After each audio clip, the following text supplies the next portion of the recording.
So this is a painting by Klimt of medicine. He tried to paint. He painted. Didn't try to. He did medicine, philosophy, different traditions of scientific thought. This is Hygiena. I've always wanted to have her on the cover, and Aeyal and I, we disagreed on many things, but we really were clear about that. We wanted her on the cover. The Nazis destroyed Klimt's paintings at the time, so these are all reproductions of them, so we were very happy to have her on here. And I think when I look at the colors in here and the, you know, it's a little bit how I felt with the book. Usually what I try to do is make complex things simple. I think we've managed to somehow make something that seemed very simple, very complex. I'm hoping that eventually we'll come back out to somewhere that is a little bit more simple, that judges and others will be able to work with. But right now I think we're just looking at all this dappled light and beautiful colors and possibilities to try to figure out where to go with this. So look, it really is, first of all, my great pleasure to be back in Tel Aviv. I was here 3.5 years ago with, and thank you now Justice, but then Professor definitely helping us support the book and coming together. It was a bit of an interesting possible marriage at that point, because I was 6 months pregnant and wound up experiencing the Israeli healthcare system up close and personal. Spending a couple of days in hospital, and Aeyal at my side through all of this, which was going beyond and above what is normally required of a co-authored, edited publication. Is that field work Colleen wanted to do? Yeah, he did check with me on my state of health, particularly my reproductive health as I was arriving. I said it's fine, but I'm really happy to be back here in Tel Aviv. The vibrancy, its architecture, its art, its people, it's just gorgeous. So thank you for having me and hosting me here. I also want to congratulate you on the conference itself and celebrating 20 years of the National Health Insurance Law, if I'm correct about that. Well, congratulations. I know there's a huge amount of work that goes into organizing all of these events, so well done to all of you. Thank you, of course, to Aeyal for this great project that we embarked on together. We fought a lot, actually, through this. He's too polite to say, but I think it was great, actually, because the energy coming together and debating and discussing where we were going to go with all of this, I think made it much better than I could have ever done on my own. So thank you very much, Aeyal, for that. I'm going to be real brief because I realize I might be standing between now you and your favorite beverage right at the moment. So Aeyal and I started out this journey sitting in a cafe in St. Lawrence Market in downtown Toronto, talking about litigating health, human rights, litigating health rights generally. And I was of the view, I am not actually a human rights advocate. I am someone who's come more from health systems, administrative law, constitutional law, so I've kind of come around into this arena. And I felt quite strongly at the time that litigating health, human rights was probably something that rich people did to get more stuff that they didn't really need. And at the expense of poor people. And that was my working hypothesis, which was a simple hypothesis. And if we had come out the end of that with that final claim, it would have made things a lot easier. But that is something, as we went through this book, it became very clear just how far more complex it is than that. Much, much more intricacies to the story than that simple one. And as you're probably going to see, actually, I've come around. So if at the end of the day, you're reading the conclusion and thinking, well, perhaps, litigating health, human rights is not something I'd support. In fact, I've changed my mind. So that is as a process of going through all of this book and all of the work that we've done.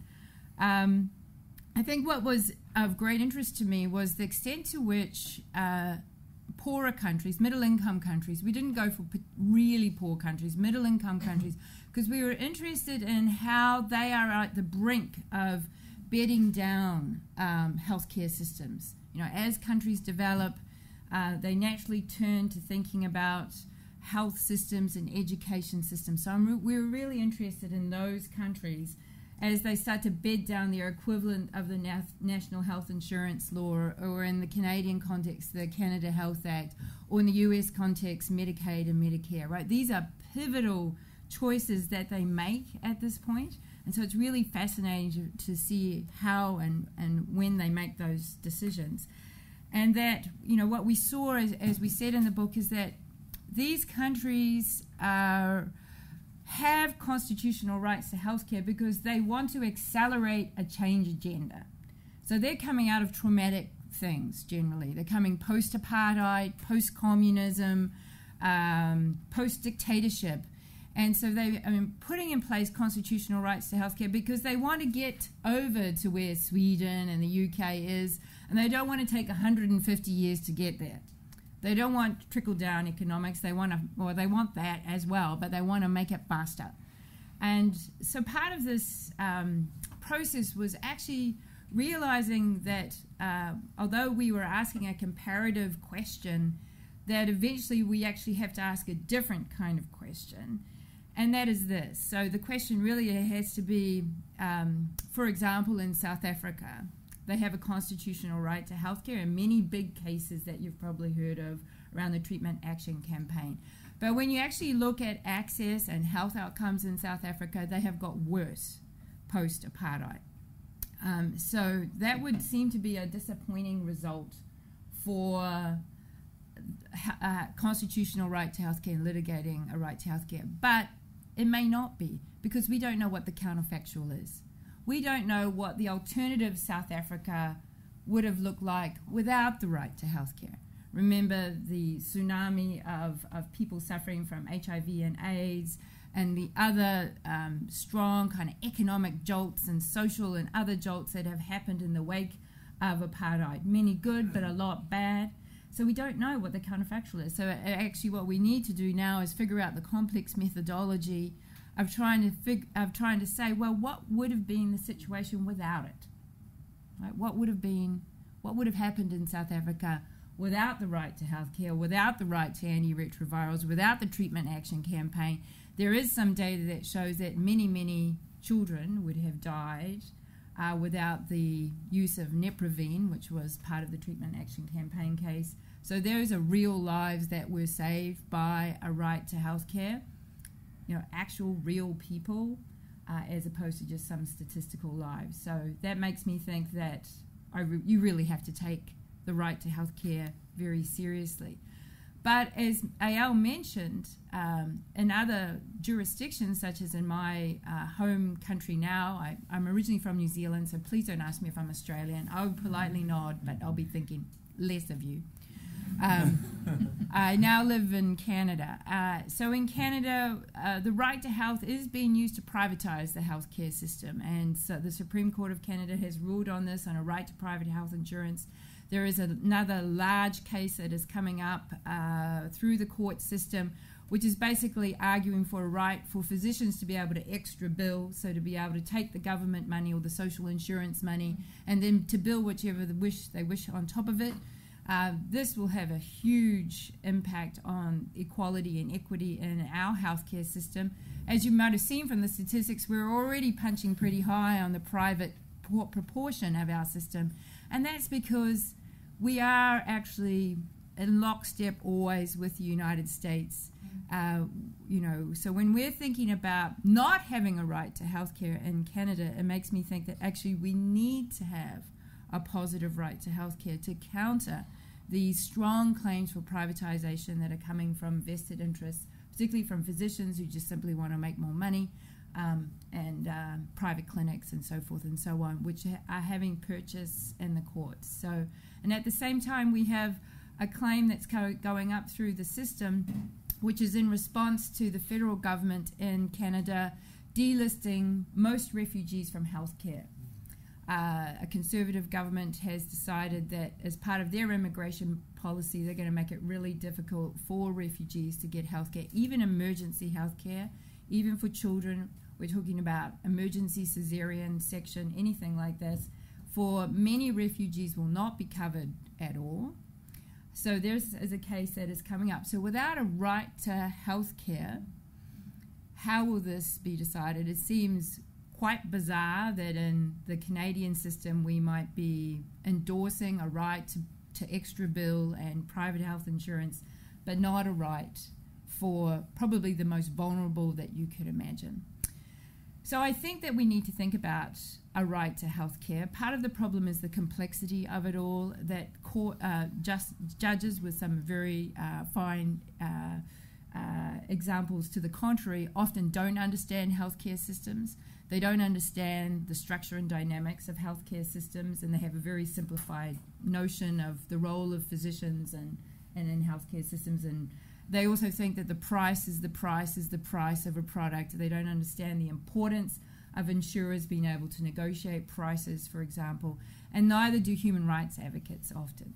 So a human rights advocate will argue for a right to healthcare as, you know, that's just it. I have a right to that. But once you do that, if I have a freestanding right, for example, to a cochlear implant, it completely emasculates the ability of a public or private insurer to negotiate the price of that cochlear implant. So there are all these backs and forths that have to be understood. And that's why I think that as we think about what should really be a right to healthcare, I don't think it should be about individual claims. I think that's a poor place for the courts to be. Maybe in outstanding examples of government irrationality, the courts need to be there. But in some of these big structural things, I think they do need to be there, actually, counterintuitively, which is a difficult place for the courts to be, but I think they can find purchase in this when they think more along administrative law lines. And the administrative law lines also resonate with Norman Daniels' work around accountability for reasonableness. And so that's basically that as somebody in the healthcare system, I should have a right to a fair process. I should have a right to have my case heard. If I want some new drug, some new device, some new whatever it is, I should have that ability. And I think the courts should be pushing and pushing and pushing towards that state, that we deserve and we should expect our public and our private insurers to deliver a degree of rationality and evidence-based decision-making and a just and fair healthcare systems. What's so wrong with that? I just can't see what's wrong with that. And I think it's an okay place for courts to be, because you're not telling governments exactly what to fund. You're just saying, show us that you're rational. Show us that you're transparent and fair. We're not saying what is necessarily fair, except in extreme situations where they have to come in, and perhaps on equality concerns where the vulnerable, you know, tend to get left out because of basically discriminatory practices on the part of decision makers, because they don't think about you because you're Aboriginal, or they don't think about you because you're transgendered, or they don't think about you. And so that courts can push them in their priority setting process to take account of those concerns. But I think that's the place that they need to be. So stay tuned. Yeah, I was like, no, this marriage was good, but it might be over. And thank you very much.